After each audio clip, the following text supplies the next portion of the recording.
अस्सलाम वालेकुम, कैसे हैं आप सब? होप सब ठीक होंगे। Welcome to amazing food lab. आज आपके सामने कीमे की रेसिपी है। कीमा किस तरह से बनता है तो चलते हैं इसी रेसिपी की तरफ। सबसे पहले हमने घी ऑयल लिया है। ऑयल या घी आप जो मर्ज़ी ले सकते हैं।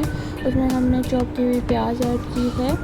प्याज ऐड करने के बाद उसमें हमने कीमा ऐड करना। प्याज जब इस तरह से ब्राउन होने स्टार्ट हो जाएगी तो उसमें हमने कीमा ऐड करना। और ये हमने अदरक लहसुन का पेस्ट ऐड किया है।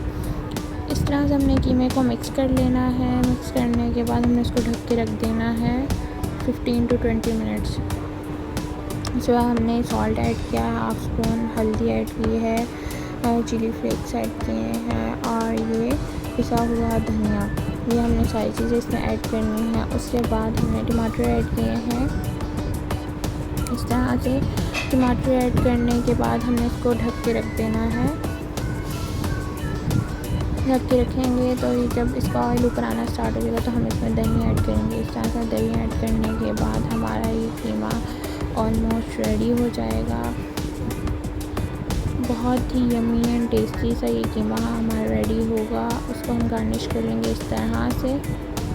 होप सो आपको वीडियो पसंद आई होगी। अगर वीडियो पसंद आई है तो वीडियो को ज़रूर लाइक, कमेंट एंड शेयर करें। Please don't forget to subscribe my channel. अल्लाह हाफिज़।